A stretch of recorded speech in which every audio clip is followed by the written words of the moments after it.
Fala, investidores, sejam muito bem-vindos ao canal Planileiro Investidor. Sou Adriano Costa e hoje vamos falar do relatório gerencial de julho de 2023 do fundo Kinea Securities, é o KNSC11, fundo de CRI da Kinea. Então a gente vai ver aqui a performance dele nesse mês, tá? E se inscreva aí no canal então, você que ainda não é inscrito aí no canal, tá bom? Deixe o seu like e compartilhe esse vídeo com outras pessoas. E também vou deixar esse relatório gerencial na descrição do vídeo para você baixar e também o link do nosso grupo do Telegram. Bom, então vamos lá, para quem não conhece o fundo, né? O fundo que investe principalmente em CRIs, né? Mas também tem outras cotas, percentual pequeno, né? De cotas de FIIs dentro do seu portfólio. Tá, o fundo de mais de 1,2 bilhões de reais de patrimônio líquido, tem mais de 104 mil cotistas, inclusive aí aumentou cerca de mais de 4 mil cotistas aí de junho para julho, tá? Eu sou cotista do fundo há mais de um ano e meio, sou cotista aí do fundo em torno aí de 4% da minha carteira de FIIs, eu tenho 17 FIIs na carteira, em torno de 3 a 4% está no Kinea Securities, gosto muito do fundo, inclusive mês passado fiz algumas compras já aumentando a minha posição. Fundo que está com uma cota patrimonial encerrada em 31 de julho de 91,66. No mercado está mais ou menos esse valor ainda nessa primeira semana, segunda semana já, né? De agosto, 88,92. Fundo que anunciou 70 centavos por cota que vai ser pago aí no próximo dia 11 de agosto. O fundo tem a data base, o último dia útil do mês que ele faz referência.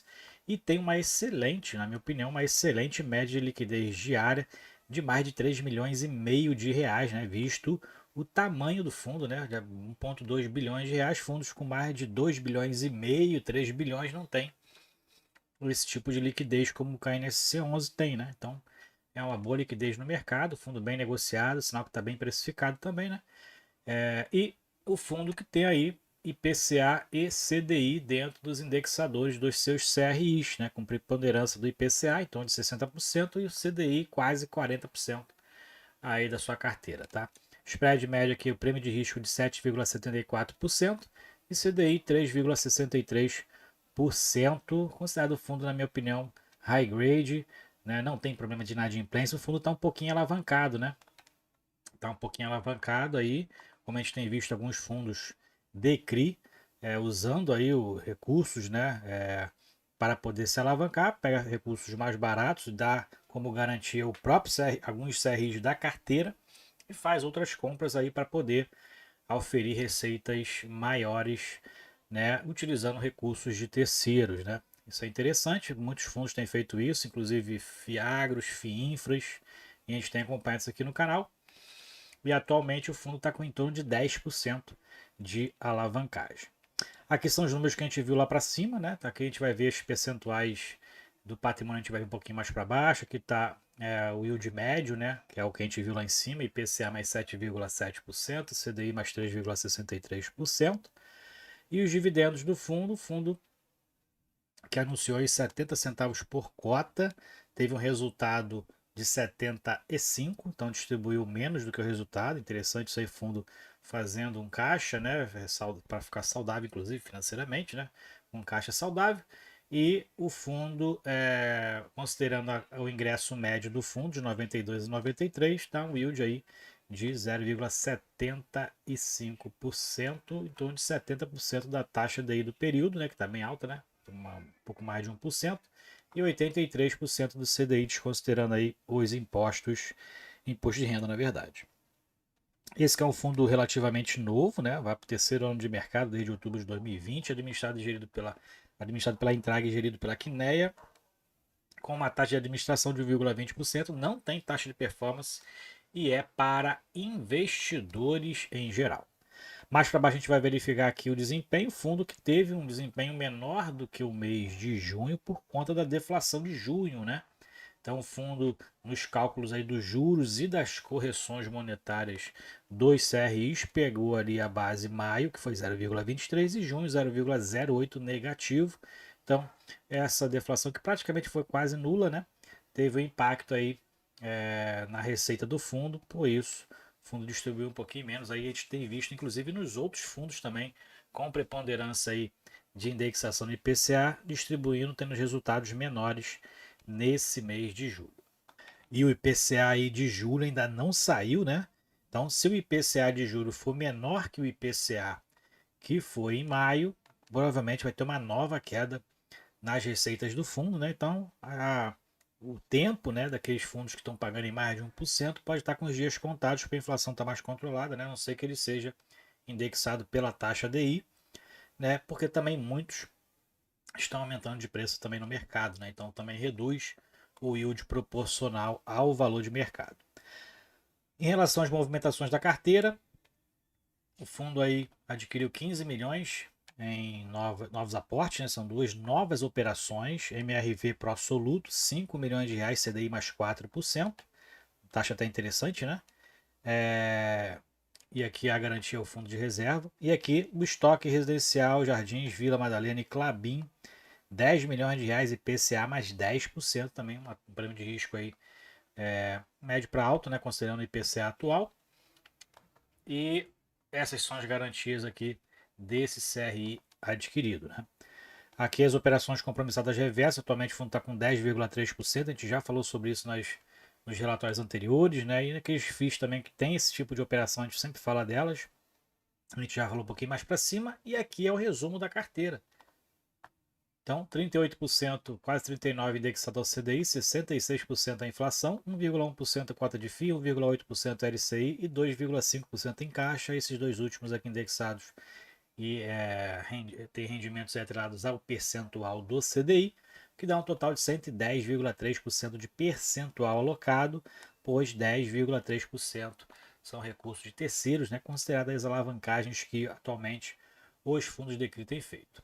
Aqui é o percentual que a gente já falou sobre IPCA e CDI, e os principais setores de alocação do fundo tá escritórios e residenciais. Aqui a questão da liquidez, né? Como eu falei, uma liquidez bem interessante do fundo, e reduziu inclusive em relação ao mês anterior, que foi de mais de 4 milhões de liquidez média diária, né? Foram mais de 73 milhões de reais negociados neste mês, transacionados, né, de volume nesse mês de julho. Tá? Então, fundo aí com uma liquidez bem interessante. E nas informações contábeis, né, ele fala aqui sobre, não tem aqui dentro o reflexo das marcações a mercado dos CRIs, tá? Então, resultado do CRI teve uma redução, né, em relação às receitas anteriores. Inclusive, se a gente reparar aqui no período de deflação também anterior, onde, por exemplo, novembro pegou aqui o último mês de deflação, que foi setembro, né? A deflação do ano passado foi julho, agosto e setembro. Foi semelhante, né? A receita foi semelhante à observada aqui em julho de 2023, que também pegou um período de um mês só de deflação, que foi praticamente nula, né? Receita de FIIs aqui repetindo receita de LCI também, instrumentos de caixa, despesas também repetindo no mês anterior, não teve muitas variações então, a variação principal foi o resultado do DECRI, 10 milhões de reais o resultado, distribuiu 9,3 milhões, 75 centavos por cota foi o resultado e 70 centavos de distribuição por cota. O fundo agora está com uma reserva acumulada não distribuída de 53 centavos. Bom, mais para baixo que a gente vai verificar os resultados mensais, né? O fundo tem distribuído menos já há algum tempo, né? O último mês aqui que o fundo distribuiu mais do que os resultados foram em outubro de 2022. Todos os outros aqui ou é igual, que nem foi novembro e fevereiro, ou distribuição menor, também aqui em dezembro, ou menor do que o resultado, né? O fundo então fazendo aí, acumulando um caixa de resultado não distribuído, né? Aqui é em relação à tabela de sensibilidade e aqui é a carteira do fundo. Teve aquelas duas modificações então que a gente falou. É uma carteira que tem muitas repetições, né? Então dos 70 CRIs aqui, imagino que de 30 a 35% realmente seja de devedores diferentes. Mesmo assim, é uma carteira tão bem diversificada, né?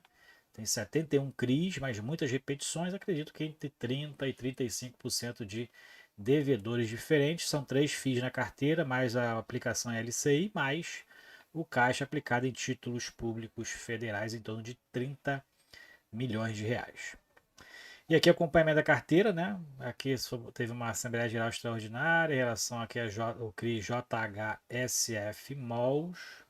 Então aqui tem aqui o que foi discutido aí, você pode dar uma leitura depois, né? Aqui então a parte qualitativa dos CRIs da carteira do fundo, né? Então você pode também fazer uma leitura aqui sobre as garantias, os LTVs, os prazos, né? O que, que é a operação, qual é a descrição da operação, né? O que, que se refere, localização. Então baixe o relatório aí, faça essa leitura aí mais detalhada, ok? Então é isso aí, relatório gerenciado do KNSC11, não mudou muita coisa não, só o impacto realmente da deflação de junho, né, reduzindo a receita. Vamos acompanhar então como é que vai ser o mês aí de julho em relação ao IPCA, não vi a prévia ainda, né, mas já está para sair o IPCA, né? Vamos acompanhar aí para poder saber qual o impacto que vai ter relativo aos receitas, né? A gente tem verificado, inclusive, a redução das receitas em diversos FIIs aí, tá bom? Fique com Deus, até o próximo vídeo. Tchau, tchau.